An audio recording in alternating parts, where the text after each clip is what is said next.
Bonjour à vous, j'espère que vous allez bien. Alors aujourd'hui, j'aimerais faire une analyse sur le GBP/USD avec vous et voir un peu quelles sont les opportunités que nous laisse le marché en réalité.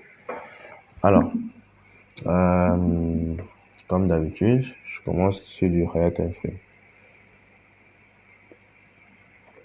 Alors, sur le Higher Time Frame, qu'est-ce que j'observe en réalité? J'actualise. Alors, en Higher Frame à mon fil, nous voyons que nous sommes sur une tendance purement baissière sur le GBP/USD. D'accord? Alors, si nous avons une tendance baissière comme ceci, ici, on va dire que nous sommes sur une seule impulsion à ce niveau. D'accord? De ce high, d'accord, à ce low, c'est une seule impulsion. D'accord? Alors, je vous montre un truc. Si je vais sur du 5 mois par exemple, je vais sur du 5 mois par exemple, d'accord, vous allez voir, regardez, donc nous avons une impulsion baissière ici. Alors, est-ce que ceci est un retracement? On va dire oui, un retracement, mais pas un retracement en réalité pour cette impulsion baissière à ce niveau. D'accord? Parce que quoi? Normalement, lorsque nous avons une tendance en cours, d'accord? Si nous avons une tendance en cours, l'impulsion est plus grande que le retracement, est plus grand, d'accord? Que le retracement. Donc vous allez voir que lorsque le marché se retourne, d'accord, lorsque le marché retrace, normalement il doit faire les 50%, d'accord, de son mouvement baissier là, pour être considéré comme, comme retracement en réalité, d'accord, comme retracement. Donc en réalité, si le marché ne fait pas les 50%, ce n'est pas trop considéré comme retracement, mais plutôt c'est considéré comme retracement dans l'impulsion là, d'accord. Donc ce n'est pas le retracement de l'impulsion. Donc il y a une différence à faire. D'accord? Si c'est qu'on a un petit retracement comme ça, d'accord, et que le mouvement continue, ce n'est pas un retracement, d'accord, de l'impulsion, mais c'est un retracement dans l'impulsion, d'accord? Vous savez très bien que lorsque le marché monte, il vend, donc il achète, il vend, il doit retracer un tout petit peu, d'accord? Maintenant, le vrai mouvement de retracement, en réalité, doit faire minimum les 50% de cette impulsion-là, d'accord? Donc, si c'est qu'on doit avoir un retracement de cette impulsion, nous devons avoir quelque chose qui sera comme ça. Donc, il va liquider tous les petits highs qui sont à ce niveau. Ensuite, maintenant, reprendre son mouvement en réalité. Donc, le marché du Forex est en réalité comme ça. Bon, presque tous les marchés d'ailleurs. D'accord? Donc, c'est comme ça. Et lorsque vous prenez normalement Fibonacci, et que vous mesurez, d'accord, le prix doit atteindre minimum les 50%, d'accord. Bon, certains parlent de premium discount, d'accord. Je parle de ça après.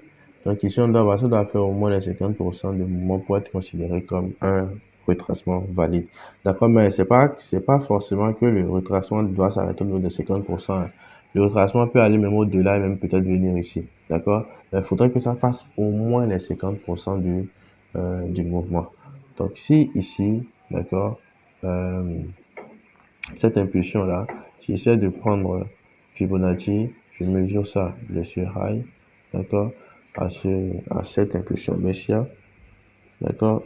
On va voir que en réalité, nous n'avons pas encore de retracement sur le GBP ISD, d'accord. Nous sommes toujours dans l'impulsion baissière. Maintenant, imaginons un instant, d'accord. Imaginons un instant que on était à ce niveau-là, d'accord. Donc, je remets ça ici comme ceci.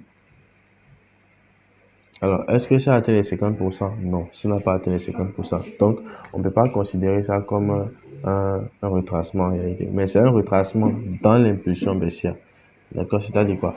Le marché vend un peu, il retrace, il vend un peu, il retrace, il vend un peu, il retrace. D'accord? Donc, c'est ça le mouvement là en réalité. Alors, donc maintenant, nous allons commencer. Donc ici, nous sommes sur une seule impulsion baissière. D'accord? Nous sommes sur une seule impulsion baissière. Alors, sur ce mouvement, d'accord, le retracement dans l'impulsion, d'accord, nous allons voir ça ici.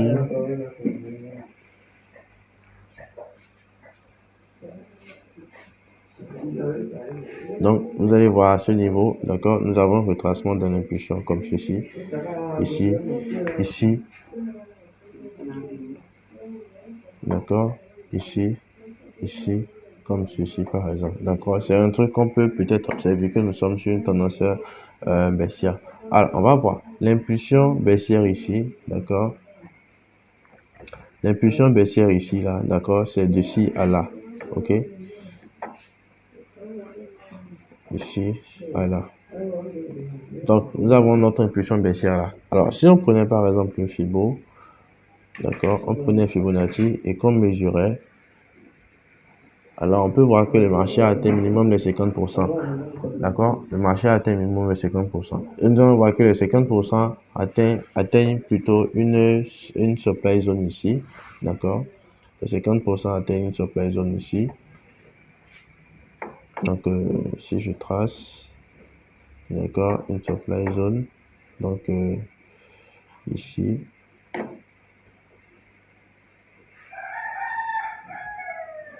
D'accord, nous avons notre supply zone qui se trouve à ce niveau. Donc, voilà, d'accord. Normalement, tout ceci, comme la supply zone. Donc, c'est considéré comme une respiration du marché. Donc, quand il n'y a pas de supply zone, d'accord, voilà, le marché fait ça, il respire et puis il s'en va. Et puis, il revient dessus, d'accord, il monte les confirmations qu'il faut avant de repartir à la vente, d'accord. Donc, ce mouvement-ci, c'est un truc comme ça, à ce niveau. Alors, nous allons voir qu'en haut ici, d'accord, nous avons également une supply zone, d'accord, c'est l'un ou l'autre. Là où se trouve la toute première confirmation, c'est cette zone-là qui a été prise. Donc, cette zone-là est laissée pour, bon, ignorer pour le moment. Parce que lorsque le marché va reprendre le retracement de l'impulsion, d'accord, vous allez voir que ce mouvement-là, d'accord, ne sera plus valide si le prix revient dessus. Certes, le marché peut réagir dessus, d'accord, vendre un peu et reprendre son retracement.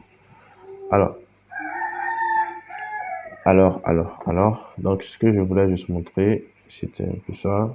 Maintenant, nous allons maintenant commencer notre analyse proprement dite. D'accord? Donc ici, nous allons voir que nous sommes ici, le marché a déjà commencé d'avoir son retracement. Ici, il a déjà fini son retracement à ce niveau. Donc, il est dans son impulsion baissière. D'accord? Sa nouvelle impulsion baissière ici. Alors, je repars sur du monthly. Désolé. Donc, je repars sur du monthly. Alors, déjà qu'on sait que nous sommes sur une tendance baissière. D'accord? Déjà qu'on sait que nous sommes sur une tendance baissière. Alors, nous allons considérer donc notre phase baissière à ce niveau ici, d'accord, notre phase baissière à ce niveau. Et si, d'accord, nous observons, on peut voir que normalement notre order flow sur le GBP USD, d'accord, c'est ici, d'accord, c'est là notre order flow, donc notre target final, d'accord. Donc ici, on va voir quoi? Que le marché a en réalité retracé, d'accord, et là il est en train de suivre son impulsion baissière. Et vous allez voir, lors de l'impulsion, le marché ne nous laisse pas trop d'opportunités, disons, en high time frame comme ça. Lorsque vous venez, vous allez voir de fortes impulsions baissières. De fortes impulsions baissières. C'est la même chose lorsque le marché est en tendance haussière. D'accord? C'est la même chose lorsque le marché est en tendance haussière. Donc ici, d'accord, nous voyons que nous sommes toujours en tendance baissière. Et donc, nous allons partir maintenant en weekly. En weekly. Alors, bien.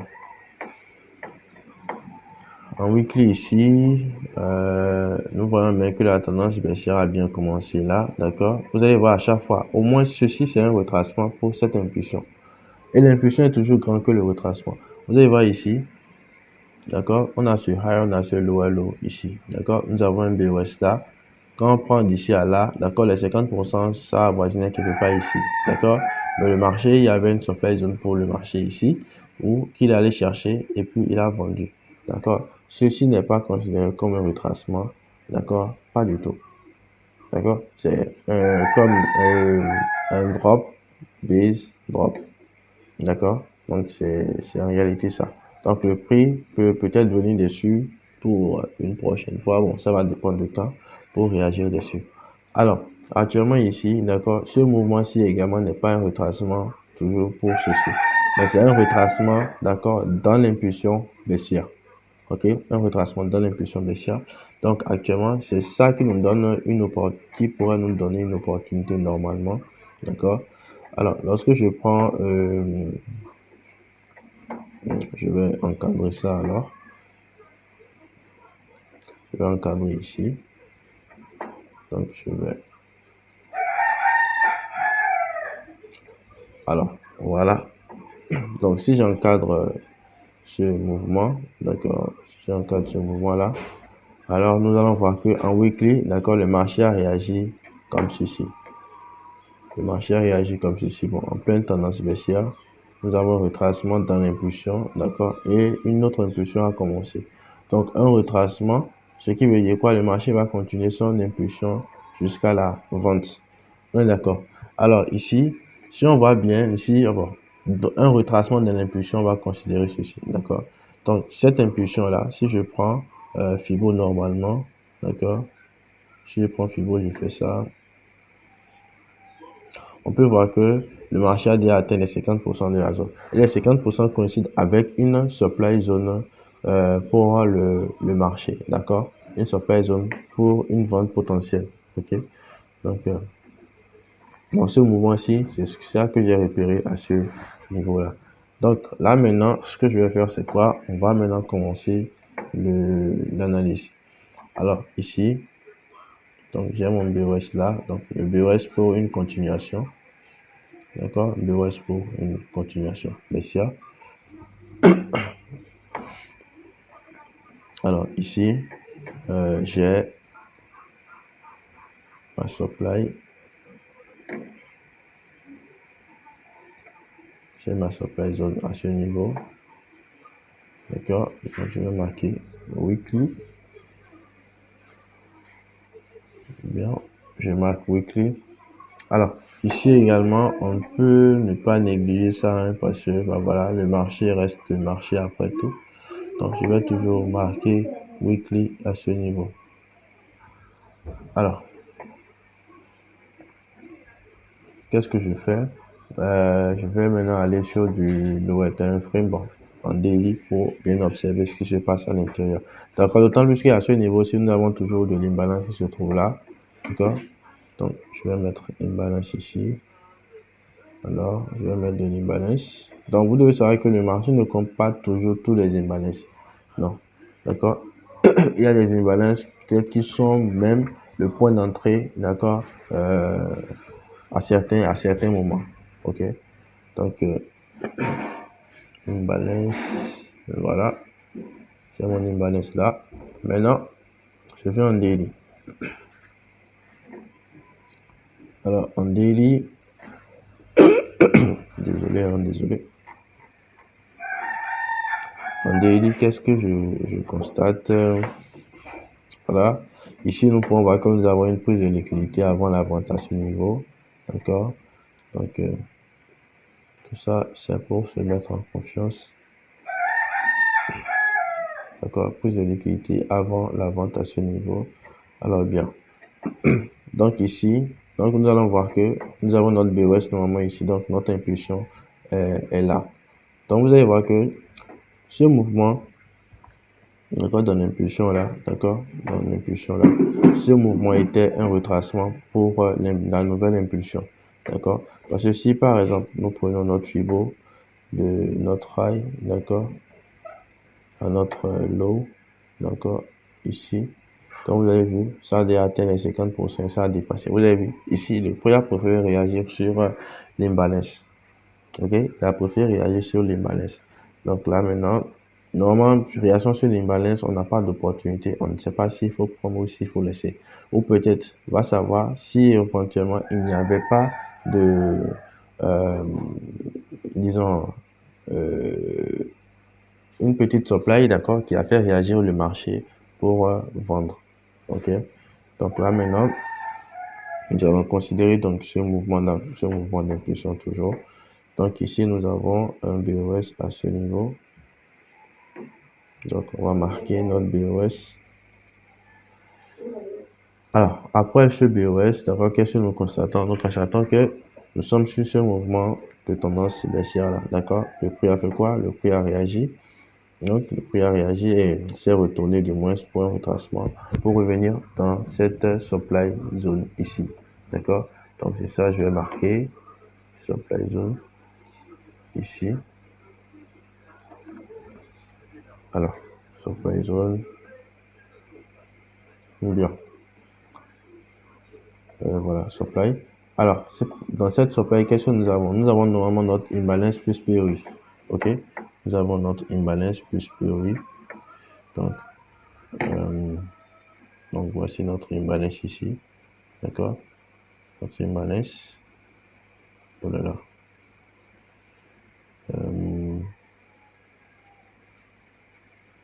Bon, bref. D'accord? Nous avons notre imbalance ici et notre POI là. Donc, nous avons une réaction à ce niveau. Alors, avec cette réaction, maintenant, nous allons aller en lower time frame pour voir comment est-ce que le marché a réagi dessus avant de savoir où anticiper pour reprendre la tendance baissière. Alors, déjà ici, d'accord, on va voir que lorsque le marché était en tendance baissière ici, il a pu laisser tout ceci, d'accord, tout ce mouvement-là. Donc, vous avez vu, donc il est revenu collecter tout ça pour liquider. Donc là, je fais ça déjà. Donc, c'est déjà un pas. Donc, là, je viens sur du 4 heures. Alors, sur du 4 heures, maintenant, qu'est-ce que j'observe? Alors, notre supply zone en réalité que nous avions voilà, tracé ici. Alors, vous allez voir que le niveau où le prix avait réagi, vous allez voir que c'était parce qu'il y avait une supply zone qui a fait chuter le prix. D'accord? C'est parce qu'il y avait une supply zone qui a fait chuter le prix en réalité. C'est pour ça que le marché est reparti à la vente. D'accord? Donc, vous devez noter ça. Alors, maintenant, notre supply zone en daily, voilà ça ici. Donc, c'est tout ça. Vous allez voir que c'est une petite consolidation de façon. Donc, nous allons voir, lorsque le marché est monté ici, nous avons notre structure qui s'est dessinée là. Donc, nous avons notre low ici. D'accord? Nous avons notre high à ce niveau. Notre high low ici. D'accord? Notre high ici. Notre high low à ce niveau. D'accord? Un high ici. Un high low à ce niveau. Un high ici. D'accord? Maintenant, après, qu'est-ce qui s'est passé? Une fois dans la zone, ça vous on dit souvent d'attendre les confirmations avant de prendre un trade parce que ça aide beaucoup. D'accord? Donc, on va voir ici ceci. Nous allons voir ça. Donc, nous allons voir ceci. Donc, voilà, un choc. D'accord? Donc, le marché était sur une tendance haussière ici. Donc, une fois dans la zone, il y a eu un choc. D'accord? Vous avez vu, on a une très belle cassure ici avec le corps de bougie. OK? Donc, cette cassure-là, maintenant, nous amène à dire que le marché veut changer de direction. D'accord? Alors, nous allons donc observer un peu mieux le marché. Donc, après le choc, qu'est-ce qui s'est passé? Le marché a commencé à se retourner. Donc, si éventuellement, on devait observer, parce qu'on a dit quoi? Observer la liquidité, d'accord, les imbalances et notre POI. OK? Donc, c'est grâce à la liquidité qu'on pourrait savoir où est-ce que le marché qu'est-ce que le marché va pouvoir collecter pour afin de pouvoir se retourner sur le marché. Donc, voilà, ici par exemple, d'accord, à chaque fois nous avons, voilà, touche ici, ça vend, ça vient, ça touche, ça vend, ça touche, ça vend, d'accord. Maintenant, le prix s'est retourné à ce niveau, donc je vais tracer la liquidité à ce niveau-là, d'accord. Donc, ici, on voit qu'on a collecté de l'argent, d'accord. Le marché a pris de la monnaie. Alors, ici, ça ne nous laisse que cette zone de prix là, d'accord. Alors, je vais réduire ceci également, voilà. Alors, ça ne nous laisse que cette zone de prix à ce niveau, d'accord. Et on va voir que lorsque le marché est venu dedans, il a réagi pour repartir à la vente. Donc, si, d'accord, quelqu'un était sur ce mouvement, il aurait pu prendre une vente, d'accord. Il aurait pu prendre une vente sur le GBP USD, ok, sur le GBP USD et voilà, comme ceci, d'accord, une vente comme ça, avec son entrée là. Bon, ça va dépendre parce qu'il faudrait aussi aller en web time frame pour observer si éventuellement il y avait confirmation toujours. D'accord? Alors, déjà, on a eu une confirmation en 4 heures. Donc, ceci, c'est pour du swing en réalité. Pour celui qui fait du swing, il peut se permettre d'entrer à ce niveau-là, d'accord, et venir target normalement l'order flow en bas ici. OK? Alors, là n'est pas encore notre notre objectif. Alors ici maintenant, une fois que le marché a confirmé qu'il a commencé maintenant sa tendance baissière, d'accord. Vous allez voir qu'ici, d'accord, vous allez voir qu'ici, nous avons une impulsion ici, d'accord, et le marché est en train de faire quoi? Il est en train de faire un retracement. Ceci n'est pas considéré comme un retracement, d'accord, parce que c'est une supply zone, d'accord, disons un drop base drop, une supply zone ici aussi, une supply zone. Alors, qu'est-ce que nous avons là? Si je prends par exemple Fibo, et que je trace comme ceci, vous allez voir qu'en réalité, on n'a même pas encore atteint les 50% avec ce niveau-là. D'accord? Alors, donc vous allez voir que les 50% coïncident avec ce niveau-là. Donc, en réalité, sur le marché, on aura deux niveaux. Parce que ces deux niveaux-là présentent à la fois de l'imbalance, à la fois de la liquidité aussi. Donc, ça peut être pertinent. D'accord? Donc, je vais tracer.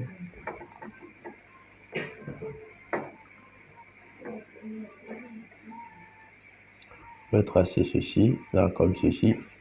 D'accord? Ça, on va noter ça comme notre supply ici. D'accord? Comme une supply. Ici également, à noter comme une supply. D'accord? À noter comme une supply à ce niveau sur du 4 heures. Donc sur du 4 heures. Voilà.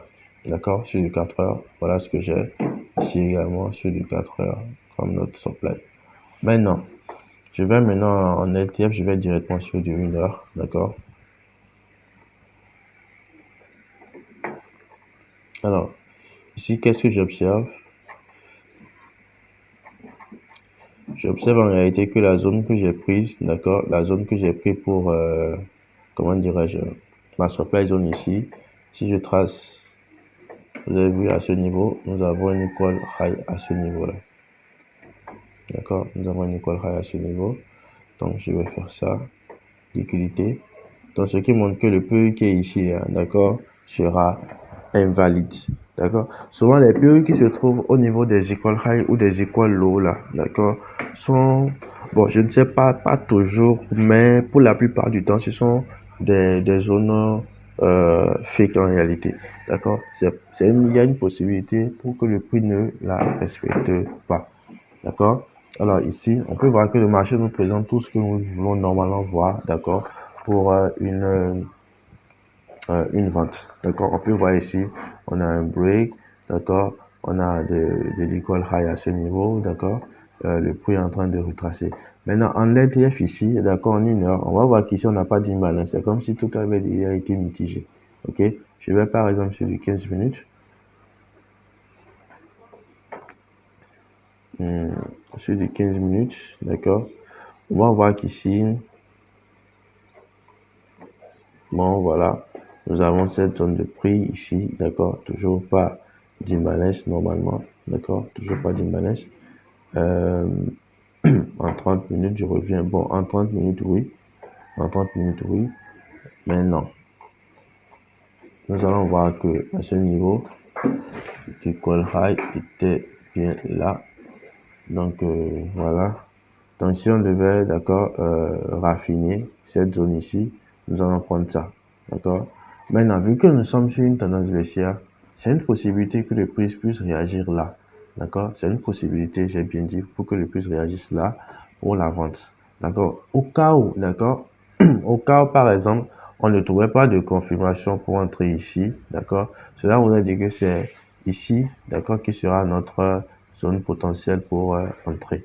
D'accord. Donc, si je dois raffiner ce niveau-ci, d'accord, nous allons voir que nous avons ça. Donc, ici. Donc, voilà, un BOS. Parce que c'est continuation à ce niveau. Vous avez vu ici, par exemple, le high là a été pris. Ce high là a été pris comme ceci. Donc là, nous avons une liquidité qui a été prise avant la vente, d'accord? Donc à ce niveau ici, si je dois raffiner, je vais faire ça, bien, d'accord? Parce que dessus, on aura donc une balance POI. Donc je vais sur le 45 par exemple pour mieux observer, voilà, voilà. Alors là, ça nous laisse bien cette zone-là qu'on pourrait bien utiliser pour vendre. Donc ici, je reviens là, nickel, d'accord, nickel. Donc ici, on a drop, base drop, d'accord. Peut-être une réaction ici, mais je ne pense pas. Je ne pense pas trop, d'accord. Donc je vais garder la zone 1, 30 minutes ici. Et si je repartais sur du 4 heures, parce que c'était là où on avait observé le mouvement, d'accord, sur du 4 heures, vous allez voir, j'ai raffiné, d'accord, cette zone-là. Maintenant, si je devais utiliser les 50%, d'accord, de ce pin bar là en réalité, d'abord. Alors, les 50% se trouvent à ce niveau-là. Donc, je vais remettre mon rectangle au niveau des 50%. Là et là, je vais pouvoir garder une bonne marge du prix. Bien. Alors, je repars sur du 30.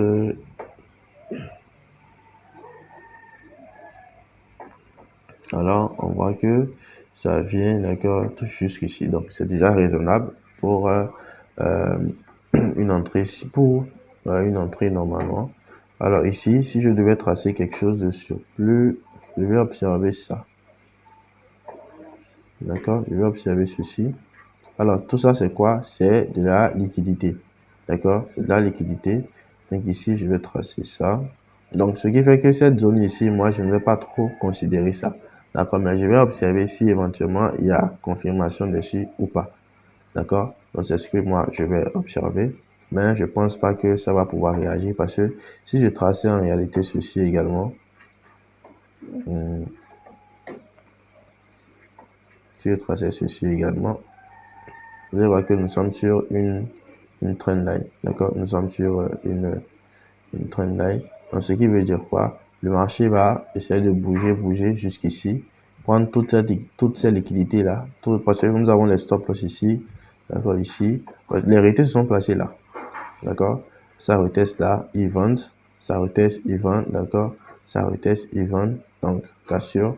C'est comme si on avait une cassure retest, quoi, d'accord? Pour que le prix monte. Donc là, actuellement, ce à quoi on va s'attendre, c'est une vente potentielle ici, ok? Alors, je pense que c'est tout. Je pense que c'est tout. Voilà un peu l'analyse que je pourrais faire sortir donc sur le GBP/USD. Donc, ce qui veut dire que à ce niveau, une fois le prix là-bas, d'accord, il faudra aussi observer une confirmation d'entrée. D'accord. Sinon, à ce niveau également, si éventuellement il y avait réaction, observez une confirmation comme ceci également à ce niveau pour pouvoir repartir et faire des plus bas. Donc, voilà un peu les amis, le setup que j'ai sur le GBP/USD, d'accord. J'espère que vous aurez compris grand chose et que ça vous aurait beaucoup aidé. Donc, merci beaucoup et à très bientôt.